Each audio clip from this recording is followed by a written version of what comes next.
Assalamualaikum warahmatullahi wabarakatuh. Sahabat umat muslim yang dirahmati Allah, selamat datang di channel QMCR. Video ini akan mengkisahkan Abu Hanifah. Mohon luangkan waktu untuk menonton hingga tuntas, agar setiap hikmah tersampaikan utuh. Kalau mau di-skip, cukup iklannya saja yang di-skip. Kontennya tetap ditonton agar mendapatkan ilmunya. Bismillah, mari kita mulai kisahnya. Abu Hanifah bernama lengkap Nu'man bin Tsabit, ulama fikih generasi paling awal yang merupakan pendiri mazhab Hanafi.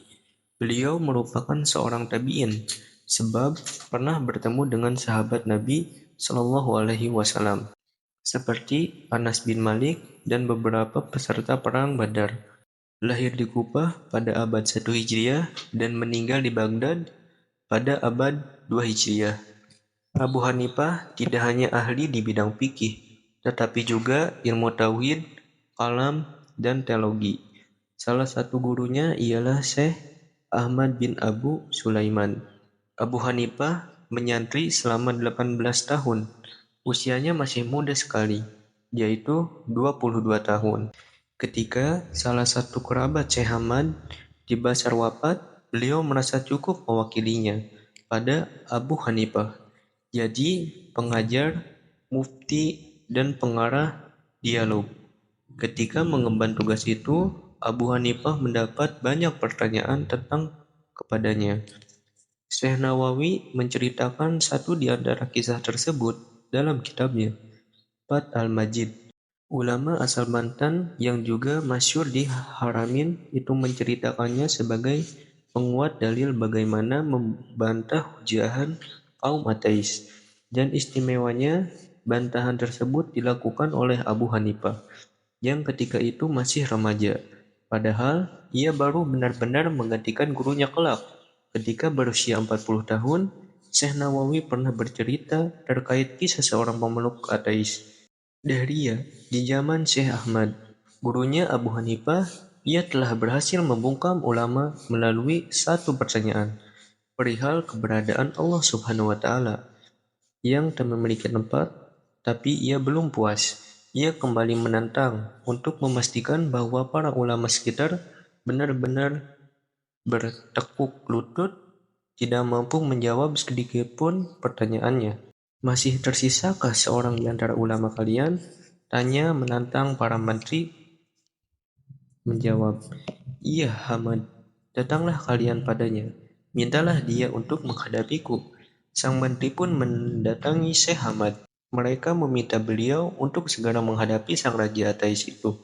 Tetapi Syekh Hamad memahami duduk perkaranya, sehingga meminta waktu setengah malam. Beliau memahami betul bahwa ulama lainnya telah keok di hadapan sang raja. Pagi harinya, sebelum berangkat, ia menghadap Abu Hanifah, murid kesayangannya. Ketika itu, usia Abu Hanifah masih muda sekali. Kenapa Anda kelihatan putus asa? Tanya Abu Hanifah ketika melihat gurunya murung, seakan menyimpan beban besar.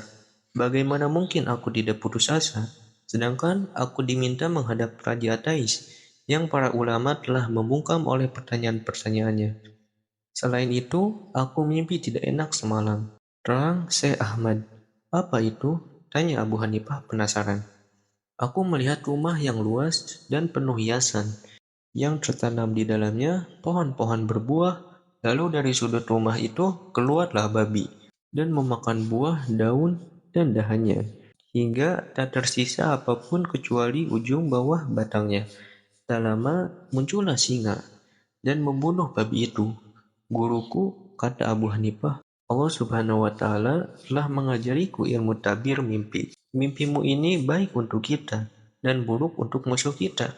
Maka, jika engkau izinkan saya menafsirkannya, saya sungguh akan melakukannya. Tafsirkanlah mimpi itu, hai Nu'man, sahut Syekh Hamad sabar. Abu Hanifah pun mulai mengartikan mimpi gurunya. Rumah yang luas dan pohon hiasan adalah Islam. Pohon-pohon berbuah ialah para ulama. Ujung batang yang tersisa, disitulah adalah engkau. Babi adalah sang raja ateis, dan singa yang membunuhnya adalah saya. Maka berangkatkanlah engkau dengan membawa saya. Dengan begitu, berkat keistimewaan dan kemuliaanmu, saya memiliki kesempatan untuk berbicara dengan raja itu. Syekh Ahmad senang bukan main. Beliau pun mendatangi tempat perjanjiannya dengan para menteri. Mereka pun datang dan para hadirin pun berkumpul bersama Syekh Ahmad. Sementara itu, Abu Hanifah berada di bawahnya sambil mengangkat sepatunya dan sepatu gurunya. Sang raja pun juga tiba dan langsung menuju singgasana dan berkata, "Mana ulama yang mampu menjawab pertanyaanku?" Tentang suasana hening, apalagi ulama lain. Bahkan Syekh Ahmad sendiri pun juga belum menjawab. "Apa-apaan ini?" bertanyalah. "Akulah orang yang mampu akan menjawab pertanyaanmu," kata Abu Hanifah. Memancing sang raja mengeluarkan pertanyaan yang sudah membungkam para ulama tersebut. Beliau yakin bisa menjawabnya, meskipun dirinya masih teramat muda. "Siapa engkau, wahai anak muda? Kamu bermaksud berbicara denganku? Bagaimana dengan para sepuh yang berpangkat dan berbaju mewah itu? Bagaimana dengan para pembesar yang telah keok di hadapanku? Bagaimana mungkin engkau masih kecil dan hina ini mampu melakukannya?" Allah tidak meletakkan kemuliaan untuk para pembesar atau yang berbaju mewah. Allah meletakkannya untuk para ulama. Jawab Abu Hanifah. "Jika engkau mau menjawab pertanyaan-pertanyaanku," tegas sang raja, Abu Hanifah mengangguk. Sedikit pun ia tak merasa gentar harus berdebat dengan sang raja. Di sisi lain, ia sangat yakin dengan mimpi gurunya sebelum berangkat, bahwa ialah pemenangnya nanti. Ia pun mulai terlibat perdebatan. Tanya jawab sengit dengan sang raja. "Apakah Allah itu ada?" tanya sang raja. "Iya," jawab Hanafi. "Di mana dia?" tanya sang raja. "Dia tidak memiliki tempat berdiam," jawab Abu Hanifah. "Bagaimana mungkin sesuatu yang ada tidak memiliki tempat?" jawab sang raja. "Buktinya ada di badanmu sendiri," jawab Abu Hanifah. "Apa itu?" tanya sang raja. "Apakah badanmu memiliki ruh?" tanya Abu Hanifah. "Iya," jawab sang raja. "Di mana ruhmu? Apakah di kepala? Apakah di perut? Atau bahkan di kakimu?" tanya Abu Hanifah. Sang raja pun kebingungan. Ia tidak bisa menjawab. Untuk kali pertamanya, ia harus membungkam di hadapan anak muda. Tetapi Abu Hanifah belum puas dengan dalilnya.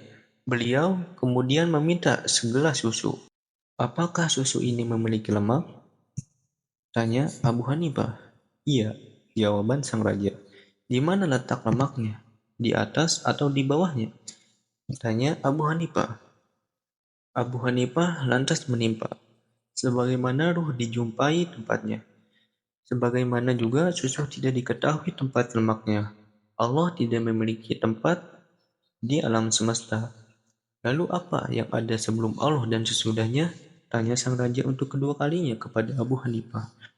"Tidak ada sesuatu apapun di hadapan maupun di belakangnya," jawab Abu Hanifah. "Bagaimana mungkin tergambar di pikiranku sesuatu tak memiliki awal dan berakhir?" jawab sang raja. "Ini dalilnya, juga ada di badanmu," jawab Abu Hanifah. "Apa itu?" tanya sang raja. "Apa yang ada sebelum ibu jari dan sesudah jari kelingkingmu?" tanya Abu Hanifah. "Tidak ada apapun sebelum ibu jari dan setelah kelingkingku," jawab sang raja. "Maka seperti itulah Allah. Tidak ada sesuatu di hadapan ataupun di belakangnya, sebelum maupun sesudahnya," jawab Abu Hanifah. "Masih ada satu pertanyaan lagi," kata sang raja. Setelah dua pertanyaan berhasil, Abu Hanifah menjawab, "Akan saya jawab insya Allah." "Apa pekerjaan Allah sekarang?" Mendengar pertanyaan terakhir itu, Abu Hanifah tidak langsung menjawabnya. "Engkau kebalik. Seharusnya yang menjawab itu ada di atas singgasana, dan yang bertanya berada di bawahnya. Saya akan menjawab seandainya kau bersedia turun." Sang raja pun turun dari singgasana mengiyakannya, dan Abu Hanifah ganti menduduki singgasana sang raja. Ketika beliau di atas mimbar, raja mengulangi pertanyaannya tadi. "Apa pekerjaan Allah sekarang?" tanya sang raja. "Pekerjaan Allah sekarang ialah menjatuhkan kebatilan sepertimu di atas ke bawah, dan Dia menaikkan orang yang benar, hak sepertiku, berada di atas. Sang raja diam tak berkutik. 3 pertanyaan yang diajukan tak lagi membungkam lawannya. Justru ia takluk di hadapan anak muda, di bawah singgasananya sendiri. Dengan demikian, mimpi Syekh Ahmad benar. Melalui keistimewaan nalarnya itu, kelak Abu Hanifah dikenal sebagai imam madhab paling rasional ketimbang para imam sesudahnya, Malik, Syafi'i, dan Ahmad bin Hambali. Imam Abu Hanifah menunjukkan bahwa akal yang sehat akan selalu sampai pada kebenaran. Jika tidak dicerminkan hawa nafsu dan kesombongan, semoga Allah menjaga iman kita, memberi kita hikmah seperti Abu Hanifah, dan menjadikan kita bagian dari perjuangan kebenaran. Bila ada kekeliruan atau tambahan sumber yang sahih, silahkan tulis di bawah kolom komentar. Insya Allah kita luruskan bersama. Jangan lupa tekan like dan subscribe agar tidak ketinggalan kelanjutannya.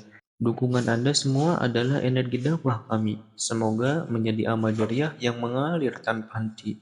Sampai jumpa di kisah selanjutnya. Wallahu a'lam bishawab. Wassalamualaikum warahmatullahi wabarakatuh.